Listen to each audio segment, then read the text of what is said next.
នឹងខពី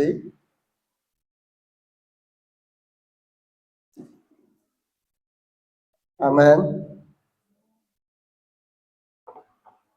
បាទសូមអានជាមួយគ្នា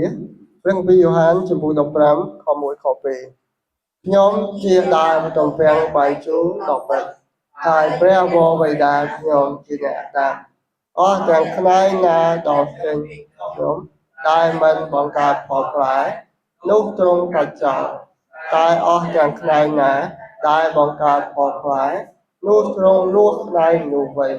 ដើម្បីឲ្យបានផលផ្លែជាច្រើនឡើងអាមែនសូមអរគុណបងប្អូនអធិដ្ឋានបបិទ្ធព្រះដ៏ជាព្រះបវេតាដ៏ជាព្រះតែមួយព្រះអង្គ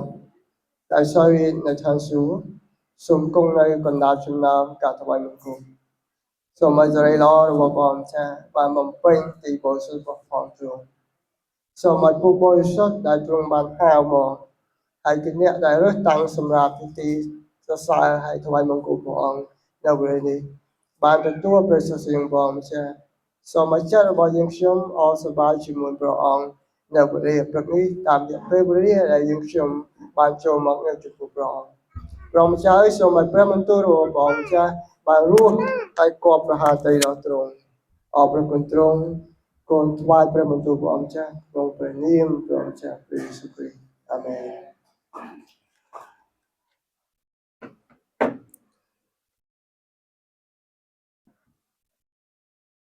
ហើយបានផលផ្លែជាច្រើនឡើង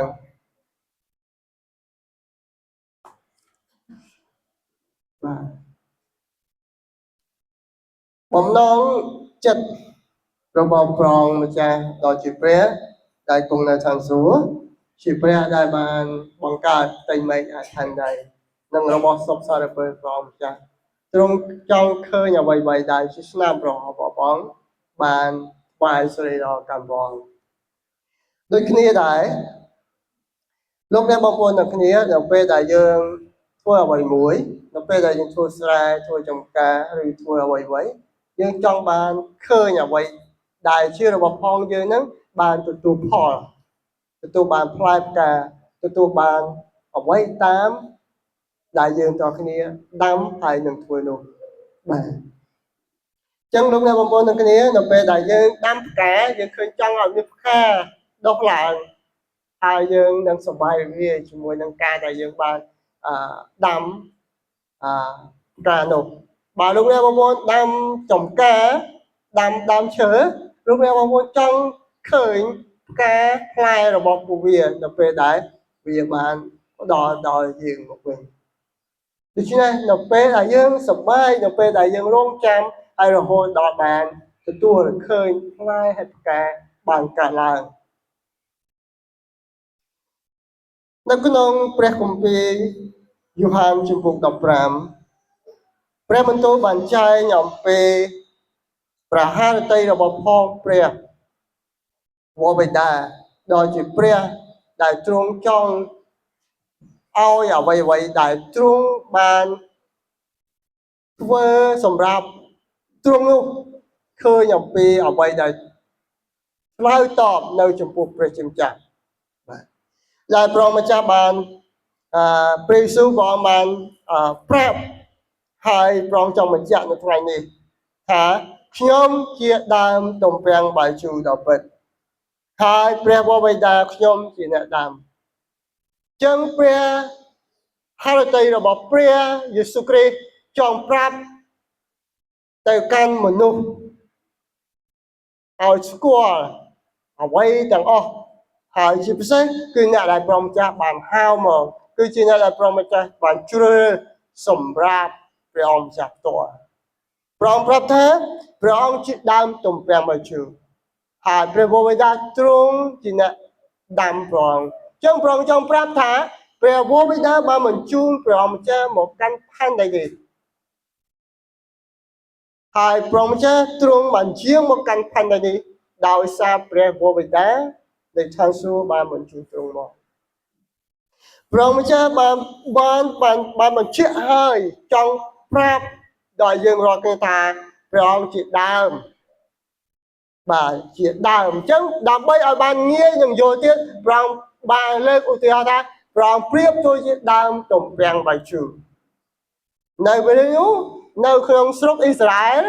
đàm tổng bèn bài chủ chia đàm mùi đại cái squad group này lúc này mà bọn nó tin phải chia squad đàm tổng bèn bài chủ cho bà tê vì pro nơi sốc dương bắt miên đàm tổng bèn bài chủ miên tái đàm xoài bà phía sau đàm xoài Israel bà tại nơi không sốc Israel đàm tổng bèn bài chủ của cái squad bà hai một nướcទាំងអស់នៅអ៊ីស្រាអែលទាំងមូលស្គាល់ដើមទំពាំងបាយជូរព្រះអង្គបានប្រាប់ថាព្រះអង្គប្រៀបដូចជាដើមទំពាំងបាយជូរហើយដើមទំពាំងបាយជូរគឺជាដើមទំពាំងបាយជូរដ៏ពិតជាដើមទំពាំងបាយជូរដែលមានជីវិតហើយរស់បាទហើយនរណាដែលឲ្យទៅដើមទំពាំងបាយជូរបានកើតឡើងគឺព្រះបិតាជាអ្នកឲ្យដើមទំពាំងបាយជូរបានមានជីវិតហើយជីវិតបានដុះឡើងគឺព្រះអង្គម្ចាស់យេស៊ូវគ្រីស្ទអាមែននៅខ2ព្រះអង្គបានប្រាប់ថាដើមទំពាំងបាយជូរត្រូវអីដើមដកមកបង្កើតបានជាដើមហើយធំហើយបង្កើតទៅជាអស់តែផ្នែកណាដែលដុះចេញពីខ្ញុំបាទអញ្ចឹងដើមទំពាំងបាយជូរនឹងមានផ្នែកតែផ្នែកដុះចេញពីណាដុះចេញពីដើមហើយឲ្យបានត្រូវការផ្នែកហើយបានត្រូវការមេឃព្រោះមេឃហើយនឹងផ្នែកជាអ្នកបង្កើតផ្លែហើយនឹងការចេញពីមេឃការចេញពីផ្នែកបាទទំពាំងបាយជូរយើងអាចហៅថាបាទមេឃទំពាំងបាយជូរប៉ុន្តែវាជាប្រភេទវល្លិអញ្ចឹងគេយើងប្រើផ្នែកបាទយើងហៅថាផ្នែកទំពាំងបាយជូរបាទអញ្ចឹងផ្នែកទំពាំងបាយជូរប្រយោជន៍ដើម្បីនឹងចេញផ្កាហើយនឹងបង្កើតផ្លែអញ្ចឹងនៅក្នុងព្រះគម្ពីរបានប្រាប់ឲ្យយើងដឹងថាមានផ្នែកពីរប្រភេទដុះចេញមកគឺផ្នែកមួយដែលគ្មានប្រយោជន៍និងផ្នែកមួយមានប្រយោជន៍ផ្នែកមួយសម្រាប់ឲ្យបង្កើតផ្លែហើយផ្កាផ្នែកមួយទៀតកើតមកអត់មានបង្កើតផលអ្វីឡើយចេញពីដើមតែមួយប៉ុន្តែមានដើមដែលមានមេឃដែលបង្កើតផ្លែនិងមេឃដែលមិនបង្កើតផ្លែខ្ញុំមើលនៅក្នុងឯកសារមួយដែលគេដាំ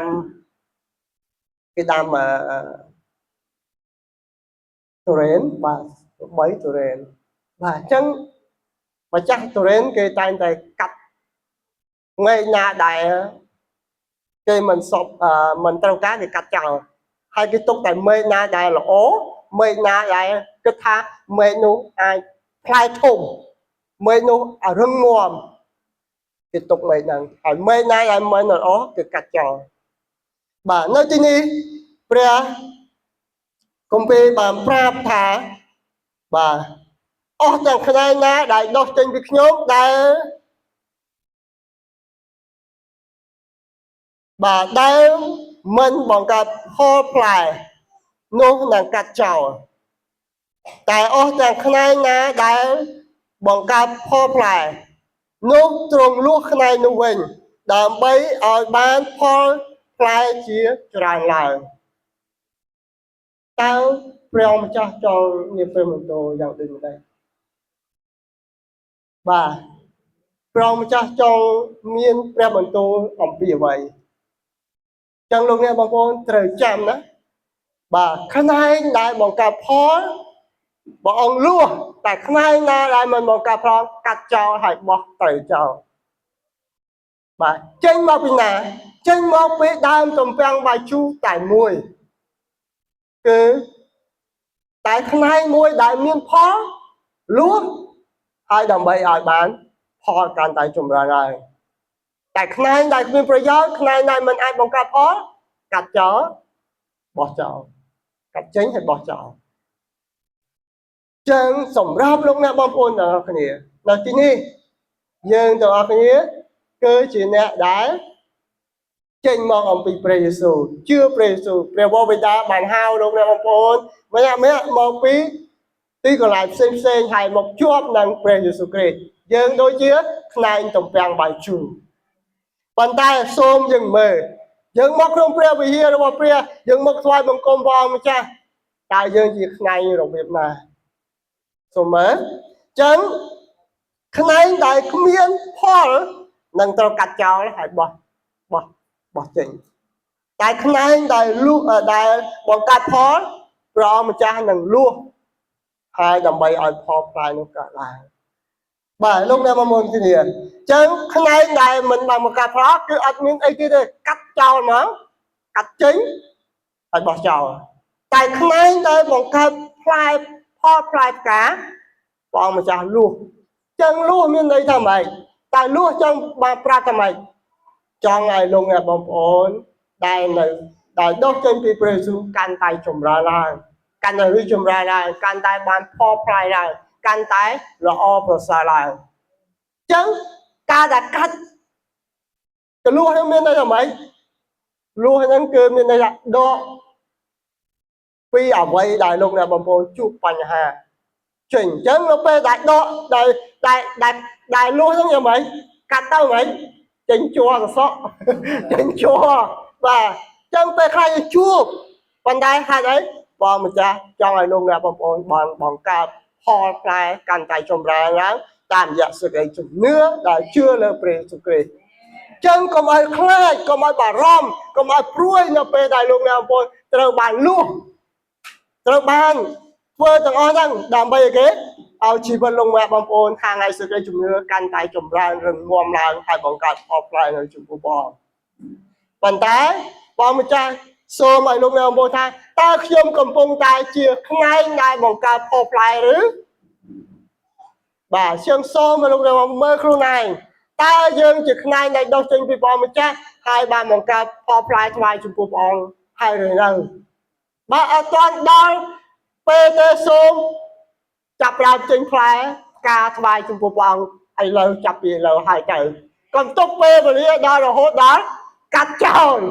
bà số ai bom cha luôn bên bên luôn khai hai bằng cặp phò này chân à bây giờ lúc nào bom bồn tới nó cứ rồi mình cha trong ngoài lúc nào bom ở phía bàn trồng ra là số phò lại chân bây chúng ta bàn một cái robot chẳng o chẳng lúc dân đó kia đầm bay vài sợi lọ cam bom cha chân ở với đây mình vài sợi lọ bom giá ngay trong cái nâng trời bom phàn đây nhà đây vài sợi lọ bom hai nhà đây bàn bằng cả phò lại trong bộ bom cha luôn hai bom cha nơi đây đấy dân đó chạy đốt trên phíaព្រះយេស៊ូវគ្រីស្ទរហូតដល់ចុងបំផុតអាមែនបាទដោយព្រមចាស់ទ្រង់មានព្រះបន្ទូលទៅក្រុមជំនុំមួយបាទនៅក្នុងក្រុមជំនុំឡាវឌីសេតែលោកអ្នកបងប្អូនណាដែលអានព្រះគម្ពីរវិវរណៈចំពោះ3ខ16ព្រះគម្ពីរវិវរណៈចំពោះ3ខ16vì vườn nát trong khỏi kế lúc nào ông ổn và vì vườn nát chúng tôi bấy kho đọc vào mùi và đại prong mà cha Giêsu trong bài miền phương tôi mà càng công chuyện nó muốn là công chuyện nó mua tha làm gì xe làm gì xe cho nên anh chúng mình kia nó khó đọc vào mùi và xong lúc nào cũng bạn mời chúng mình kia mũi bị bầy tôi nói tại pro anh còn tại stir còn nó thứ mình trò chuyện có mình ảo phòng nô anh nên chuyện anh trên phí một anh thầy bà chân nên mình đây ta bỏ lao chuyện mình chết về hành chuyện chào này nha đây mình một cà phê play ông mình cắt trình này đây một cà phê play bà tụi bây chia play tới cái đó còn ta ở bằng cá còn ở lúa hai bằng cá họ cần phải chờ lại amen bà chân lúc nào ông này xôm bằng cá phò play thoại này chỉ có bọn chân bọn rạp tháng bà dương mình nơi tại chợ mình được chợ nơi tại ra mình ra bọn cha mình chờ nơi ngay trong một thời chân còn ai toàn đọc về đi nút bà xôm mà lúc nào ông này kia ឲ្យយើងនៅក្នុងព្រះនៅជាប់នឹងព្រះអង្គម្ចាស់ហើយជាអ្នកដែលបង្កើតផលផ្លែថ្វាយចំពោះព្រះអង្គបាទអញ្ចឹងសូមលោកអ្នកបងប្អូនទៅមើលនៅខ21ទៀតបាទនៅខ20យើងអានជាមួយគ្នាចំពោះ3ខ20មើលអញឈរនៅមាត់ទ្វារទាំងគោះបើអ្នកណាឮសំឡេងអញហើយបើកទ្វារឲ្យនោះអញនឹងចូលទៅឯអ្នកនោះអញនឹងបរិភោគជាមួយនឹងអ្នកនោះហើយអ្នកនោះបាទមើលអញឈរនៅមាត់ទ្វារទាំងគោះបើអ្នកណាឮសំឡេងអញហើយបើកទ្វារឲ្យនោះអញនឹងចូលទៅឯអ្នកនោះអញនឹងបរិភោគជាមួយនឹងអ្នកនោះហើយអ្នកនោះជាមួយនឹងអញដែរអាមែនដល់ពេលដែលឮសំឡេងឮព្រះបន្ទូលរបស់ព្រះជាម្ចាស់សូមឲ្យលោកអ្នកបងប្អូនធ្វើដូចជាខ្នែងដែលបង្កើតផលផ្លែបាទចឹងលោកអ្នកបងប្អូនហើយសូមឲ្យលោកអ្នកបងប្អូនឃើញជាអ្នកដែលមានព្រះអង្គម្ចាស់យេស៊ូវគ្រីស្ទអាមែនបាទអញ្ចឹងព្រះអង្គម្ចាស់យេស៊ូវគ្រីស្ទចង់ឲ្យលោកអ្នកបងប្អូនម្នាក់ខ្លាយទៅជាអ្នកដែលស្រស់ស្រាយជាអ្នកដែលដូចជាម្នាក់ដែលជាប់នឹងដើមបានន័យថាបើយើងជាប់នឹងដើមហើយដើមនោះពោពេញដោយល្អប៉ុន្តែតើយើងបានផ្លែអត់ផ្លែប៉ុន្តែព្រះយេស៊ូវប្រាប់ថាដើមនោះអត់បានផ្លែទេមានខ្លៃខ្លះអត់មានផ្លែទេហេតុអីចេញមកតែមួយប៉ុន្តែអត់មានផ្លែអត់មានផ្កាបាទអត់បានបង្កើតផលអញ្ចឹងម្ចាស់ចំការអត់ត្រូវការខ្នែងបានហ្នឹងទេត្រូវកាត់ចោលហើយទុកខ្នែងណាដែលបង្កើតផលបាទអញ្ចឹងលោកអ្នកបងប្អូនអើយតើផលផ្លែរបស់យើងជាអ្វីផលផ្លែយើងជាអ្វីផលផ្លែយើងគឺអំណោយទាននៃព្រះវិញ្ញាណអាមែនអំណោយទាននៃព្រះវិញ្ញាណព្រះយេស៊ូវគ្រីស្ទទ្រង់មានបច្ចុប្បន្នរស់ហើយទ្រង់គង់នៅខាងស្ដាំព្រះវរបិតាព្រះវរបិតាបានបញ្ជូនព្រះវិញ្ញាណបរិសុទ្ធមកដល់លោកអ្នកបងប្អូនចឹងអំណោយទាននៃព្រះវិញ្ញាណបានគង់នៅជាមួយលោកអ្នកបងប្អូនហើយបង្កើតផលផ្លែខាងឯវិញ្ញាណការបម្រើការធ្វើអ្វីៗជាច្រើនទៀតទៅគ្នាទៅវិញទៅមកនោះហើយគឺជាការផលផ្លែរបស់លោកអ្នកបងប្អូនម្នាក់តែបើយើងថាយើងជឿព្រះតែអត់មានអ្វីសោះនោះដូចជាខ្នែងដែលគ្មានផលផ្លែចឹងបានន័យថាយើងអត់មានជីវិតទេជំនឿដែលគ្មានការប្រព្រឹត្តគឺជាជំនឿស្លាប់ព្រះគម្ពីរបានប្រាប់អញ្ចឹងមិនមែនន័យថាបើយើងតតែប្រព្រឹត្តទៅយើងបានសង្គ្រោះទេប៉ុន្តែជំនឿបើគ្មានការសំដែងចេញនោះគឺជាជំនឿដែលស្លាប់ហើយអញ្ចឹងលោកអ្នកបងប្អូនទាំងគ្នាយើងជឿព្រះយេស៊ូវហើយព្រះអង្គប្រាប់ថាម៉េចចូលចេញទៅហើយបង្កើតសាសបាទអញ្ចឹងចេញទៅដើម្បីនឹងប្រកាសដំណឹងល្អបាទនោះហើយគឺជាផលផ្លែរបស់យើងម្នាក់អ្នកខ្លះបានចង្កោមតម្រាំងបាយជុះធំអ្នកខ្លះបានចង្កោមតម្រាំងបាយជុះតូចបាទប៉ុន្តែឲ្យតែបានផ្លែម្ចាស់ចំការខំលួសខំដកចេញដើម្បីឲ្យគេថ្ងៃក្រោយទៀតបានអាធំមកមែនទេអញ្ចឹងលោកអ្នកបងប្អូនអើយថ្ងៃនេះលោកអ្នកបងថាខ្ញុំចង់ចេញផ្លែតើបងឲ្យចេញទេចេញអាមែនចេញផ្កាចេញផ្លែថ្វាយនៅចំពោះព្រះម្ចាស់អញ្ចឹងសូមឲ្យលោកអ្នកបងប្អូនចុងក្រោយសូមកុំឲ្យតន់កាត់ចោលយើងចេញផ្លែចេញផ្កាថ្វាយព្រះមែនកុំឲ្យយើងតើតែខ្ជាក់ចេញទៅយើងអត់ទេសូមមុនដែលខ្ជាក់ហ្នឹងសូមឲ្យព្រះម្ចាស់នៅក្នុងមាត់ព្រះម្ចាស់បាទនៅក្នុងព្រះបន្ទូលរបស់ព្រះបន្ទូលព្រះអង្គមានអំណាចអាមែនធ្វើការតូចព្រះសរសើរអ្នកដែលស្មោះត្រង់នឹងការតូចអាមែនចេញពីតូចរហូតទៅដល់ធំមិនមែនធ្វើការពីធំទេប៉ុន្តែចេញពីអាការតូចហ្នឹងហើយបានទៅជាធំ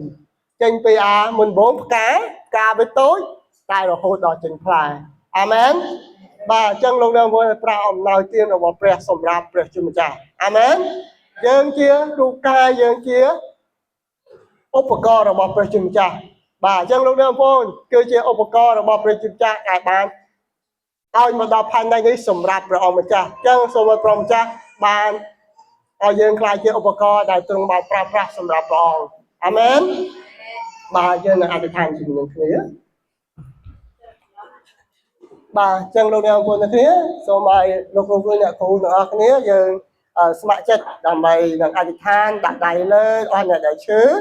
អស់អ្នកដែលកំពុងតែជួបនៅ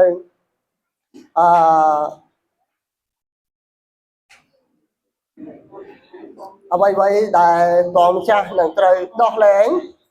នៅថ្ងៃនេះសូមឲ្យព្រះហស្ថរបស់ព្រះម្ចាស់បានដូចជាដៃរបស់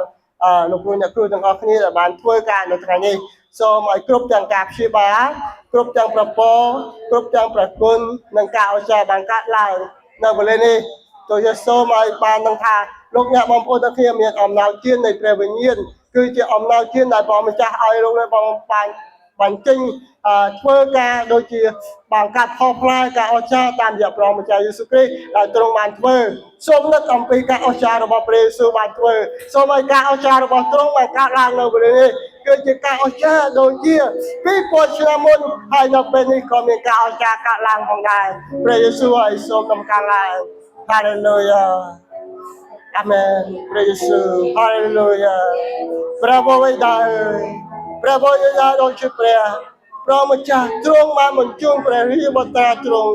តែមួយមកដល់ផែនដីនេះសម្រាប់ទូលបង្គំទាំងអស់គ្នា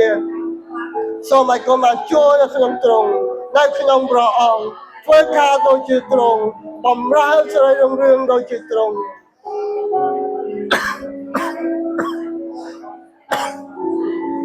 សូមឲ្យការអស្ចារ្យរបស់ព្រះអង្គបានកើតឡើងហើយការអត់ទោសបានកើតឡើងសេចក្តីសង្គ្រោះរបស់ព្រះអង្គបានកើតឡើងនៅទីនេះហើយឲ្យយើងខ្ញុំបានខ្លាចជាផ្នែកដែលមានផលផ្លែថ្វាយទៅដល់កាន់ព្រះបរិយាតាមរយៈព្រះអង្គម្ចាស់យេស៊ូវគ្រីស្ទដែលជាដើមតំបាំងបាយជូររបស់ទូលបង្គំសូមឲ្យទូលបង្គំបានឃើញការអស្ចារ្យព្រះម្ចាស់បានកើតឡើងនៅទីនេះពេញទៅដោយការអស្ចារ្យរបស់ព្រះទ្រង់យ៉ាងធំហើយអស្ចារ្យព្រះម្ចាស់យេស៊ូវអើយគុណដឹងថាទ្រង់ហើយជាព្រះទ្រង់ហើយជាអ្វីនៅក្នុងជីវិតរបស់កូនសូមឲ្យព្រះហស្ថរបស់ទ្រង់បានដាក់ឡៃនៅលើទូលបង្គំក្នុងព្រះនាមព្រះយេស៊ូវគ្រីស្ទសូមអរិយសាតាំងត្រូវបានភ័យខ្លាចហើយចាក់ចេញពីពួកទូលបង្គំព្រះម្ចាស់សូមក្នុងព្រះនាមព្រះយេស៊ូវគ្រីស្ទសូមឲ្យគ្រប់ទាំងជំនឿត្រូវបានប្រោះអជាក្នុងព្រះនាមព្រះយេស៊ូវគ្រីស្ទចិត្តដែលឈឺវិញ្ញាណដែលខ្សោយវិញ្ញាណដែលលំបាកវិញ្ញាណដែលទុកលំបាកវិញ្ញាណដែលឈឺចាប់ទាំងអស់នេះក្នុងព្រះនាមព្រះយេស៊ូវសូមចាក់ចេញពីពួកជំនុំនៃព្រះវិហារព្រមសបាយក្នុងព្រះនាមព្រះយេស៊ូវសូមការអស្ចារ្យរបស់ម្ចាស់បានកើតឡើងហើយក្នុងព្រះនាមព្រះយេស៊ូវសូមឲ្យព្រះពររបស់ខាងសួគ៌ត្រូវបានហូរចូលមកកាន់ពួកទូលបង្គំគ្រប់គ្នានៅទីនេះហើយស្រោចស្រពឲ្យកូនមានផលផ្លែថ្លាយនៅចំពោះព្រះម្ចាស់ព្រះម្ចាស់សូមឲ្យកូនបានស្រឡាញ់ព្រះអង្គដូចជាព្រះអង្គបានស្រឡាញ់ដល់ទូលបង្គំដែរព្រះម្ចាស់យេស៊ូវហើយក៏អរព្រះគុណទ្រង់សូមឲ្យព្រះវិញ្ញាណរបស់ទ្រង់បានធ្វើការក្នុងជីវិតរបស់ទូលបង្គំនៅថ្ងៃនេះសូមប្រទានមកយ៉ាងអស្ចារ្យសម្រាប់ទូលបង្គំអរព្រះគុណទ្រង់កូនថ្វាយគ្រប់ទាំងអស់ដែលលើកសរសើរដែលលើកដំកើងក្នុងអំណាចនៃព្រះម្ចាស់ព្រះនាមព្រះយេស៊ូវគ្រីស្ទអាមែនអាមែន